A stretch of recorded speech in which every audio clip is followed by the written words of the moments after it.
변호사님, 네. 돌발 주문. 우병우 관련돼서 그 요즘 영장 기각된다는 얘기 계속 나오는데 왜 그래요, 그거는? 그 판사도 우병우 라인이 있나? 그렇게까지 보기는 좀 어려울 것 같고 그 판사들의 인식 자체가 지금 시민들의 수준을 따라가지 못하고 있다는 게 저는 판사 출신 아니에요, 박봉계 의원님. 예. 판사 출신 때도 시민의 의식을 못 쫓아왔어요? 아 그러니까 제가 못 쫓아가지고 나왔잖아요. 그래서 국회를 한 거예요? 노무현 대통령 지지를 선언하고. 아니 근데 오민석 판사, 권순원 판사가 올 2월에 임명됐어요. 그때 알바끼다라고 하는 이런 우려가 있었거든요. 글쎄 뭐 그 정기 인사 때 영장 전담 판사로 간 거니까 그것까지 알박기라고 표현하는 건 좀 지나친 것 같고 단지 그 영장 발부의 요건 중에 범죄 중대성이라는 것이 추가가 됐거든요. 형사소송법에. 근데 범죄 중대성이라는 것에 대한 판단이 기본적으로 정보기관을 장악하고 운용하고 그다음에 권력을 굉장히 남용하고 국정을 농단하는 데까지 이르르고 그 방송과 뭐 문학의 지형까지 파괴하는 수준까지 이르렀는데 그런 부분에 대해서 지금 심각한 인식을 하지 못하고 있다는 게 문제라는 거죠. 아, 영장 전담 판사가 지금 뭐 처음 말씀드리는 건데 그 영장 전담 제도가 과연 한 명의 부장급 판사 또는 부장에 가까운 단독급 판사들에 의해서 나라를 정말 뭐 좌지우지할 수 있는 어마어마한 중요 사건들을 단독으로 결정할 수 있냐? 간밤에 기록 봐가지고 결정하잖아요. 이 구조에 대한 근본적인 회의가 있고 두 번째는 지금 영장전담판사 세 분은 공교롭게도 두 분은 같은 동기고 세 분 다 창원지법에 함께 근무했던 분들이에요. 이 세 분 다가. 그러면 우리가 아까 제가 말씀드렸듯이 한 분에 의하지 않고 합의부로 운영할 필요가 있는데 설사 지금처럼 각각 그 사건을 하더라도 서로 성격을 달리하는 그래서 재청구가 되면 좀 성격이 다른 판사님으로부터 다른 시각으로 다시 판단을 받아볼 필요가 있는데 이분들이 뭐 같다는 얘기는 아닙니다. 완전히 같다는 얘기는 아니지만 어찌됐든 동기고 창원지법에 함께 근무한 분들이라 혹시 그런 것들이 서로 다른 잣대로 봐야 될 그런 사안에서 너무 같은 색깔로 같은 잣대로 보는 거 아니냐는 우려가 있을 수 있기 때문에 저는 세 분 영장 판사님들이 국민의 그런 우려를 유념을 해줄 필요가 있다 이런 말씀드립니다. 왜냐하면 앞으로 신세질 일이 많거든. 국민의 입장에서. 왜냐하면 사람이 하는 일이기 때문에 우병우 영장 다시 재청구되면 판사님들 잘 결정해 주셔야죠. 저는 그 지금 영장 전담 판사가 서울중앙지검 3명이 있잖아요. 일반인에 대한 범죄하고 사회적 신분이 있는 뭐 이제 재벌 그룹 장수라든지 권력을 갖고 있던 사람들에 대한 범죄에 대해서 영장 발부할 때 이중잣대를 갖고 있는 게 아닌가는 계속 꾸준하게 제가 1년 동안 의심을 갖고 있었어요. 그 범죄가 중대하면 사실상 특별한 사유가 없으면 도주의 우려나 증거인멸의 우려가 있는 거거든요. 그렇죠. 일단 지금 오래 사니까 증거인멸 하려고 그럴 거 아니에요. 국정원장의 국고손실죄 같은 경우는 특별한 것이 없으면 뭐 약간 자수 강경 사유가 없으면 10년 이상의 형에 처하는 아주 중대한 범죄거든요. 그렇죠. 특가법상의 제5조 국고손실. 사실은 또 뭐 그런 문제가 생기거든요. 그리고 그만큼 권력을 갖고 있기 때문에 관련자들의 진술을 회유할 수 있고 증거를 조작할 수도 충분히 있는 거거든요. 그런 부분을 갖고 이게 범죄의 소명 부분을 일부가 좀 안 됐다는 이유로 기각한다는 것 자체는 도저히 이해를 하기 어려워요. 최강 변호사님, 이병호 국정원장이 이제 1차 기각됐을 때 언론에서 그런 우려를 했다면 법조 출입 기자들이 이병호 국정원장이 임기도 길고 돈도 제일 많이 늘어났고 그런데 알고 보니까 우병우 수석과 근무 기간이 거의 겹치더라. 거의 일치되더라. 이게 뭔가 짬짬이가 있었던 거 아니야? 하는 이런 느낌인데 그게 어떻게 그 부장판사까지 영향을 미치는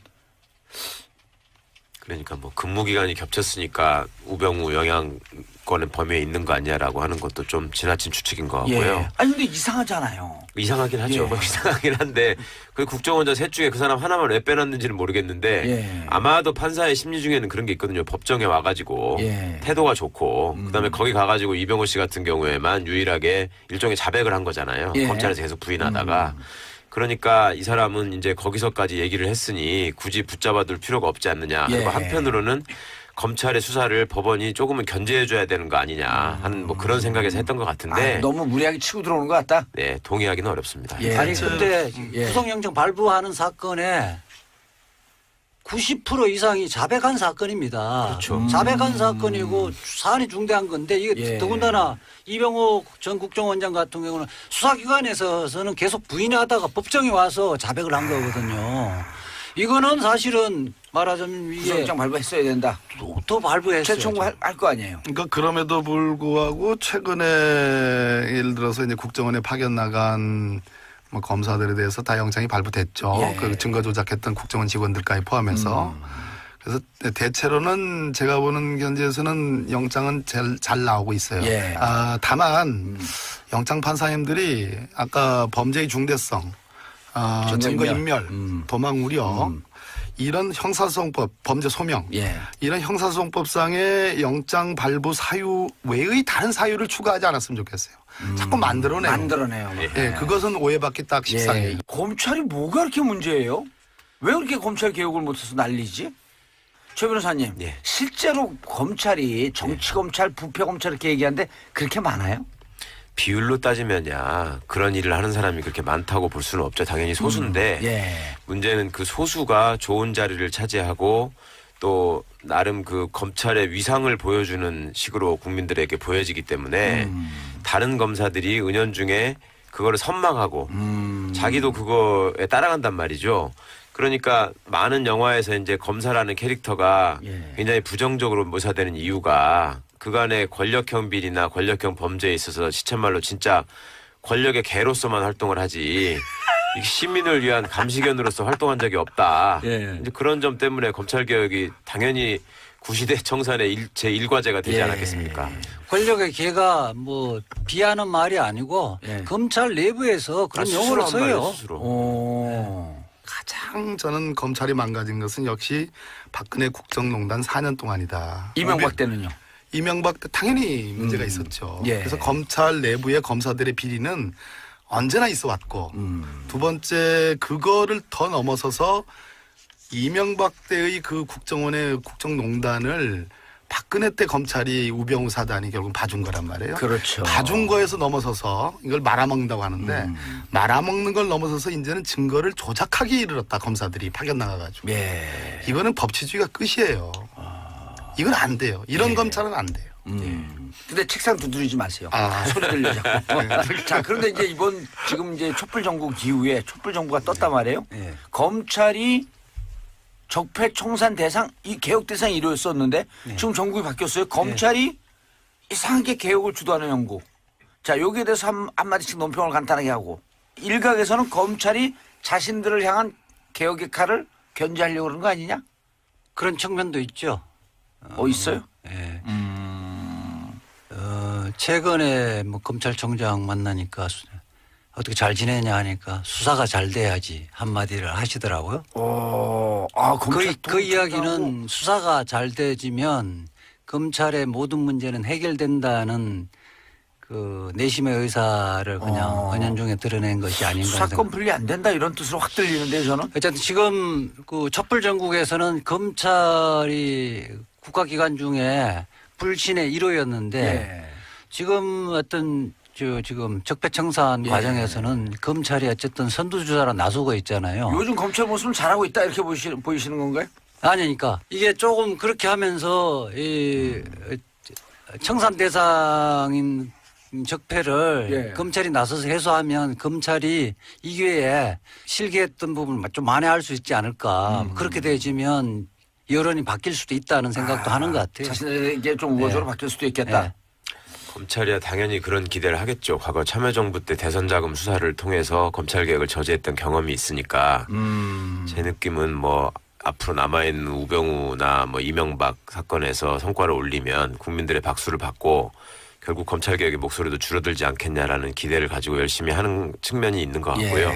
근데 그 정부 입장에 정권 입장에서야 적폐청산과 검찰개혁을 중요한 과제로 내세웠는데 어찌 보면 적폐청산의 그 신속한 처리, 효율성으로 해서 검찰을 활용하지 않을 수 없는 그런 딜레마가 일부 있는 것 같고요. 근데 제 생각에는 이번 기회에 경찰에도 좀 수사 능력을 확인할 수 있는 기회를 주면 어떨까. 조선일보에서 만물상 어느 묵념이라는 최재혁 논설위원회 글이 있었어요. 그 코너가 되게 노다지예요. 만물상. 예. 만물상이. 그렇죠. 만물상은 제가 어렸을 때도 노다지였습니다. 제가 대학교 때도 이게 있었거든요. 진짜 만물상이네. 네네. 그런데 이번 내용은 그 문재인 대통령 관련된 내용입니다. 먼저 이게 4가지의 단락이 있는데요. 단락 하나하나가 다 너무 재밌어서 사실은 제가 굳이 평을 안 해도 됩니다. 저희 보고서는 제가 계속 얘기하는데 평이란 게 별로 반박이 필요 없다. 그냥 얘네가 이랬어요. 라고 그냥 얘기만 해주면 되는 거의 그런 수준이었어요. 근데 내용이 뭐냐면 처음에 시작할 때 4일 청와대 수석보좌관 회의가 시작되기에 앞서 문재인 대통령 제안으로 참석자 전원이 일어나 인천 낚싯배 전복 사고 희생자에 대한 묵념을 올렸다 한다. 그 모습은 영상 사진으로 공개됐다. 어제 영흥도 낚싯배 충돌 사고로 희생되신 분들을 좀 위로하는 마음을 담아서 잠깐 묵념의 시간을 갖고 회의를 진행할까 합니다. 또 묵념. 안타깝게 유명을 달리하신 분들께 상과 조의를 표하고 유족들께 심심한 위로의 말씀을 드립니다. 이유 여하를 막론하고 이 같은 사고를 막지 못한 것과 또 구조하지 못한 것은 결국은 국가의 책임입니다. 국민의 생명과 안전에 관한 국가의 책임은 무한 책임이라고 여겨야 합니다. 이번 사건의 수습이 끝나면 늘어나는 낚시 인구의 안전관리에 관해 제도나 시스템에서 개선하거나 보완할 점이 없는지 점검해 주기 바랍니다. 대통령 지지자들은 투표 한 번 제대로 하고 몇 번을 대우받는지 모르겠다며 감격해하는 댓글을 올렸다. 자, 요거는 무엇일까요? 비아냥거린 겁니다. 그냥 진짜 아주 그냥 배가 아프군 이런 생각이죠. 자기들끼리 뭐 그런 쇼를 하고 그래? 이러는 거죠. 그리고 그 쇼를 보고 박수를 치는 지지자들은 뭐야? 이런 식의 비아냥거림. 아주 노골적인 이렇게 열폭하는 것 같은데요. 배 아파 뭐 그런 태도죠. 그 다음 거부터가 이제 심한데요. 육지에서 얼마 안 떨어진 바다에서 충돌 사고가 발생해 졸지에 13명이나 숨진 것은 정말 안타까운 일이다. 그렇다고 이런 사고가 생길 때마다 청와대가 묵념을 올리겠다는 것인지 의아해하는 사람들이 적지 않다. 인터넷에서 묵념을 올리는 커트라인이 무엇이냐라는 반응이 나왔다. 몇 명이 사망하면 청와대에서 묵념을 올리냐는 것이다. 사실 궁금하다. 앞으로 교통사고나 화재 등으로 여러 사람이 숨지면 그때마다 청와대에서 묵념하나? 이게 글입니다. 자, 어떻게 생각하십니까? 여러분 몇 명이 이 태도였네요. 아주 이 태도에 대해서 그러니까 청와대가 이런 어떤 요번 그 해상 사고에 대한 이제 좀 적극적인 대응을 했잖아요. 이것이 굉장히 우스꽝스럽다는 태도인 거죠. 이게 이들의 이 사람들이 쓴 글은 그 다음 여기까지도 또 그냥 점잖게 어떻게 보면 또 비아냥거린 겁니다. 다음 게 또 이제 그 다음이 더 심한데요. 사고가 나자 해경뿐 아니라 해군 함정과 헬기, 해군 특수부대가 총동원됐지만 결과가 크게 달라지진 못했다. 탑승자 22명 가운데 구조된 사람은 7명이었다. 단순 비교하면 세월호 구조자 비율보다 낮았다. 세월호가 그랬던 것처럼 아무리 해도 어쩔 수 없는 일이 있다. 어쩔 수 없는 일을 있었던 것처럼 만들어 누군가에게 책임을 씌우는 것은 정치 공격일 뿐이다. 라고 얘기를 했습니다. 진짜 나쁘다. 자, 여기서부터 이제 진짜 나빠지기 시작하죠. 아직 네. 남았어요. 더 나쁠 게 있어. 새 정부의 사고 대응은 무언가 지나친 면이 있다. 지나쳐서 손해볼 것 없으니 마음껏 지나치자는 것 같다. 사고가 난 3일 청와대는 문 대통령 동선과 지시를 실시간으로 공개했다. 국민의 의구심과 언론의 추측성 보도가 없도록 하라는 대통령의 말도 전했다. 낚싯배가 전복돼 사망자가 난 것은 불행한 사고이지만 대단한 의구심과 추측성 보도가 나올 만한 일은 아니다. 왜 질에 그런 걱정을 하는지 모르겠다. 대통령은 이 사고를 국가의 책임이라고 했다. 이런 사고를 국가 책임이라고 하는 정부는 세상에 없을 것이다. 청와대는 사고 후 위기관리센터를 가동했는데 이것이 국가적 위기인지도 의문이다. 라고 얘기를 했어요. 자, 이제부터 설명을 좀 해야 되는데요. 이번 사고는 그 개인의 사고 자체는 개인의 책임일 수도 있겠죠. 왜냐하면 사고를 낸 뭐 누군가가 당연히 그 조작을 잘못해서 사고가 난 거죠. 그렇지만 사고가 일어나고 나서 정부가 해야 할 안전조치를 제대로 감독하지 못했거나 사고 이후에 인명구조 과정에서 부족한 부분이 있을 수 있고요. 이번 사고에서도 사고 현장에 선내 진입이 가능한 해경 특수구조대가 도착하는데 72분이나 걸렸다. 그래서 결국 구조의 골든타임을 놓쳤다라는 지적이 있었습니다.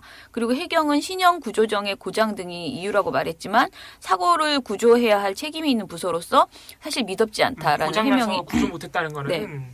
납득할 수 없는. 아니 그럼 평소에 그걸 고쳐놨어야지. 네. 그러니까 이런 지점들이 있었기에 정부에서도 정부 책임을 통감하는 그런 멘트를 한 거고요. 그런데 이것에 대해서 그 논설위원이 이런 식으로 어쩔 수 없는 거다. 그리고 세월호하고 자꾸 세월호하고 비교하는데 정말 이거는 정말 나쁜 행동입니다. 그리고 세월호 사고 당시 해군 투입은 물론 해경도 제대로 된 구조를 하지 못했다고 비판을 받았는데 그때 우리가 비판한 거랑 똑같이 이번에도 그냥 문제점이 있으면 지적을 하는 거잖아요. 근데 이거에 대해서 굉장히 심하게 딴지를 걸고 있다. 그야말로 그런 것이고 새 정부의 사고 그러니까 대응이 너무 오바다라는 계속 그런 비판을 하고 있는 것인데 사실 사고가 났을 때는 진짜 지나치다 싶을 정도로 빨리 대응하는 게 가장 좋지 않나요? 만약에 이런 행동을 하지 않았으면 만물상에서 또 안 했다고 분명히 오늘 썼을 겁니다. 니네는 왜 이거저거 빨리빨리 대응하지 않냐? 너 몇 분 만에 말했냐? 막 이러면서 또 엄청나게 썼을 거예요. 그러니까 어떻게 해도 진짜 어떻게 해도 시스템이 마음에 안 든다. 난 그냥 뭘 해도 마음에 안 들어. 숨도 쉬지 마. 이렇게 쓰시던가. 너무 정말 뭐라 그럴까? 진짜 생떼보도다. 맞아. 넘어가면 문제인 생떼보도. 이건 말이 되는 소리해야지.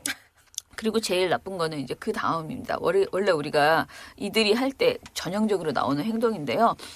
정부가 유독 해상사고에 과민 반응을 보이는 이유를 사람들은 대강 짐작한다. 문 대통령은 전 대통령 탄핵이 결정되자 세월호 현장에 가서 고맙다고 썼다. 덕을 봤다는 뜻이다. 실제 세월호를 둘러싸고 벌어진 온갖 정치적 논란과 괴담은 새 정부 출범의 한 원동력이 된 것이 사실이다. 야, 진짜 대박이다, 진짜. 그죠? 여기가 제일 나빴어요. 그런데 세월호 사건을 연상시키는 사고가 터진 것이다. 그 후에 이를 보면 자라보고 놀란 가슴 소뚜껑 보고 놀란다는 속담이 연상된다. 낚싯배 충돌 사고 책임을 대통령에게 물을 국민은 없으니 청와대는 북핵과 같은 진짜 국가 위기에 제대로 대처해 주기를 바란다. 이렇게 썼습니다. 진짜 한 대 때려주고 싶은 아저씨. 좀 불쌍한데요. 이렇게라도 화를 풀지 않으면 견딜 수 없어 하는. 그래서 제가 굳이 이것을 해명을 해야 된다면 우리가 일단은 대통령이 고맙다라고 쓴 것에 대해서는 정말 여러 번 관련된 보도가 나왔음에도 불구하고 이렇게 계속 우려먹고 있습니다. 자, 이거 박강원 대통령 선거 당시에 박광원 수석 대변인이 말했죠. 미안한 것은 이 나라의 어른으로서 살려내지 못했기 때문이고 고마운 것은 그들의 가슴 아픈 죽음이 우리 사회가 이윤보다 사람이 먼저라는 것을 새로 깨닫고 거듭 태어나는 계기를 만들어줬기 때문이다 라는 의미로 말씀하셨다. 자신을 되돌아볼 때마다 희생된 아이들에게 어른으로서 참 미안하고 정치인으로서 참 아프면서도 고맙다고 생각하는 것은 너무 자연스러운 일이 아닐까라고 박 대변인이 당시에 해명을 했습니다. 그런데 최 논설위원은 계속 이것에 대해서 세월호를 두고 벌어진 온갖 정치적 논란과 괴담은 새 정부 출범의 원동력이 된 것이 사실이다.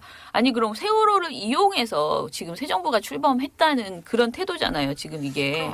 그 정도로 압도적인 지지를 보내서 대통령 당선시킨 국민들은 뭐가 됩니까 그럼? 다 세월호를 이용해서 정권을 바꾼 거예요. 지금. 거야? 진짜 이게 그리고 세월호 사고로 인해서 국민 모두가 해상 사고에 대한 깊은 트라우마가 있는 건 사실이에요. 그러니까 이게 우리가 배 사고 그러면 사실 굉장히 아프고 불편하고 막 불안해지는 건 사실이잖아요. 그렇기 때문에 저는 그 마음을 알고 좀 더 과잉 대응했을 수는 있어요. 그러니까 좀 더 막 이렇게 적극적으로 다른 어떤 사고보다 지금 말하는 교통사고 어쩌고 하는데 그리고 사실은 꼭 배사고가 아니라 하더라도 우리가 이 안전 사회를 구축하자라는 이야기가 세월호 이후에 굉장히 많이 있었고 그래서 계속 우리가 하는 말이 세월호 이전과 이후는 달라야 한다라고 말하잖아요. 그렇기 때문에 이전 정부에서는 세월호 이전에 있었던 정부에서는 어떤 사고가 나면 그냥 그 사고를 수습하는 수준이었다면 이제는 그 사고로 인해서 발생하는 일들을 계속 개선해서 적극적으로 우리 사회가 고쳐나가야 된다라는 개념이 굉장히 많아졌고 그거는 정부에게 요구하는 국민의 당연한 목소리거든요. 근데 이런 것들을 다 진짜 오버하고 있네. 북핵이나 제대로 대응해. 이런 식으로 지금 치고 나간 거거든요. 그래서 아무튼 조선일보는 정부의 반성하는 모습을 비아냥거리기 전에 자신들이 얼마나 그동안 잘못된 보도들을 해왔는지 특히 세월호 관련 보도 그런 것들에 대해서 진짜 반성해줬으면 좋겠다라는 생각이 듭니다. 그리고요. 낚싯배 사고를 대통령 탓으로 돌리는 국민이 없다고 지금 단언을 하셨는데 네. 안타깝게도 자유한국당의 홍준표 대표가 이미 했어요. 우리 네. 또 소중한 국민. 네, 소중한 국민 중에 한 분이고 자유한국당이 그동안 굉장히 좋아했던 자유한국당 홍준표 대표가 VTS 예산을 문재인 정부가 삭감해서 복지를 키우느라고 그래서 이 사고가 난 것이다 라고 했는데 그게 또 거짓말이었어요. 네, VTS가 뭐냐면 이제 해상 관제 시스템인데 그 예산을 축소하지도 않았고 네. 복지 예산이 늘어나지도 않았어요. 어제 예산안 통과된 거 보시면 알겠지만 복지 예산은 오히려 1.5조가 줄어들었어요. 그게 이제 또 거짓말로 들통이 나가지고 지금 그 소중한 국민이 거짓말까지 쳐가면서 문재인 정부 탓을 하고 있는데 이렇게 거짓말 논설을 또 쓰시면 안 되죠. 아무튼간에 네. 정말 아주 오늘 상위 이 나쁜 보도는 경쟁 상대가 제일 되지 이거 안 되네요. 않을까. 좋습니다. 네, 이거 안 돼.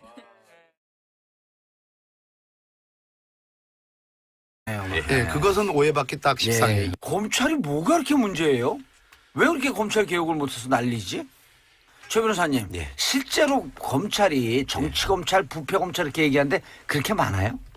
비율로 따지면야 그런 일을 하는 사람이 그렇게 많다고 볼 수는 없죠. 당연히 소수인데 예. 문제는 그 소수가 좋은 자리를 차지하고 또 나름 그 검찰의 위상을 보여주는 식으로 국민들에게 보여지기 때문에 다른 검사들이 은연중에 그거를 선망하고 자기도 그거에 따라간단 말이죠.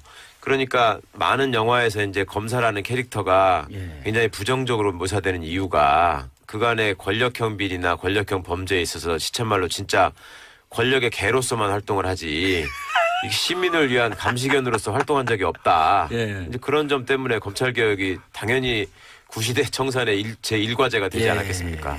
권력의 개가 비하는 말이 아니고 예. 검찰 내부에서 그런 스스로 용어를 한 말이에요, 써요. 스스로. 가장 저는 검찰이 망가진 것은 역시 박근혜 국정농단 4년 동안이다. 이명박 때는요? 이명박 때 당연히 문제가 있었죠. 예. 그래서 검찰 내부의 검사들의 비리는 언제나 있어 왔고 두 번째 그거를 더 넘어서서 이명박 때의 그 국정원의 국정농단을 박근혜 때 검찰이 우병우 사단이 결국 봐준 거란 말이에요. 그렇죠. 봐준 거에서 넘어서서 이걸 말아먹는다고 하는데 말아먹는 걸 넘어서서 이제는 증거를 조작하기 이르렀다. 검사들이 파견 나가가지고. 예. 이거는 법치주의가 끝이에요. 이건 안 돼요. 이런 검찰은 안 돼요. 근데 책상 두드리지 마세요. 아. 소리 들려 자꾸. 자, 그런데 이제 지금 이제 촛불 정국 이후에 촛불 정부가 떴단 말이에요. 예. 검찰이 적폐 청산 대상, 이 개혁 대상 1호였었는데 지금 정국이 바뀌었어요. 검찰이 이상하게 개혁을 주도하는 형국. 자, 여기에 대해서 한마디씩 논평을 간단하게 하고 일각에서는 검찰이 자신들을 향한 개혁의 칼을 견제하려고 그러는 거 아니냐? 그런 측면도 있죠. 있어요? 예. 최근에 검찰총장 만나니까 어떻게 잘 지내냐 하니까 수사가 잘 돼야지 한마디를 하시더라고요. 그 이야기는 수사가 잘 되지면 검찰의 모든 문제는 해결된다는 그 내심의 의사를 그냥 은연중에 드러낸 것이 아닌가. 수사권 분리 안 된다 이런 뜻으로 확 들리는데 저는. 어쨌든 지금 그 촛불 전국에서는 검찰이 국가기관 중에 불신의 1호였는데 예. 지금 어떤 지금 적폐청산 예. 과정에서는 검찰이 어쨌든 선두주자로 나서고 있잖아요. 요즘 검찰 모습은 잘하고 있다 이렇게 보이시는 건가요?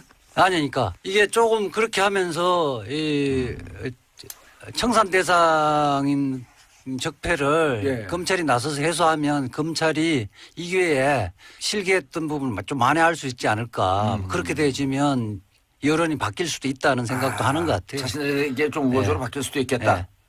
검찰이야 당연히 그런 기대를 하겠죠. 과거 참여정부 때 대선자금 수사를 통해서 검찰개혁을 저지했던 경험이 있으니까 제 느낌은 뭐 앞으로 남아있는 우병우나 뭐 이명박 사건에서 성과를 올리면 국민들의 박수를 받고 결국 검찰개혁의 목소리도 줄어들지 않겠냐라는 기대를 가지고 열심히 하는 측면이 있는 것 같고요.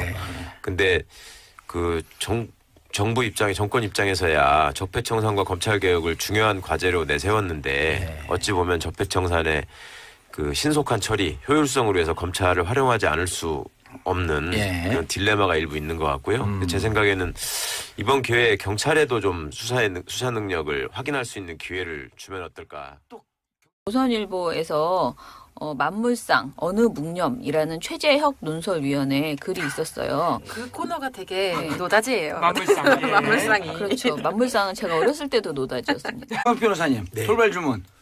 우병우 관련돼서 그 요즘 영장 기각된다는 얘기 계속 나오는데 왜 그래요, 그거는? 그 판사도 우병우 라인이 있나? 그렇게까지 보기는 좀 어려울 것 같고 그 판사들의 인식 자체가 지금 시민들의 수준을 따라가지 못하고 있다는 게 저는 판사 출신 아니에요, 박봉계 의원님? 예. 판사 출신 때도 시민의 의식을 못 쫓아왔어요? 아니 그러니까 제가 못 쫓아가지고 나왔잖아요. 그래서 국회를 한 거예요? 노무현 대통령 지지를 선언하고. 아니 근데 오민석 판사, 권순원 판사가 올 2월에 임명됐어요. 그때 알바끼다라고 하는 이런 우려가 있었거든요. 글쎄 뭐 그 정기 인사 때 영장 전담 판사로 간 거니까 그것까지 알바끼라고 표현하는 건 좀 지나친 것 같고 단지 그 영장 발부의 요건 중에 범죄 중대성이라는 것이 추가가 됐거든요. 형사소송법에. 근데 범죄 중대성이라는 것에 대한 판단이 기본적으로 정보기관을 장악하고 운용하고 그다음에 권력을 굉장히 남용하고 국정을 농단하는 데까지 이르르고 그 방송과 뭐 문화계 지형까지 파괴하는 수준까지 이르렀는데 그런 부분에 대해서 지금 심각한 인식을 하지 못하고 있다는 게 문제라는 거죠. 영장 전담 판사가 지금 뭐 처음 말씀드리는 건데 그 영장 전담 제도가 과연 한 명의 부장급 판사 또는 부장에 가까운 단독급 판사들에 의해서 나라를 정말 뭐 좌지우지할 수 있는 어마어마한 중요 사건들을 단독으로 결정할 수 있냐? 간밤에 기록 봐가지고 결정하잖아요.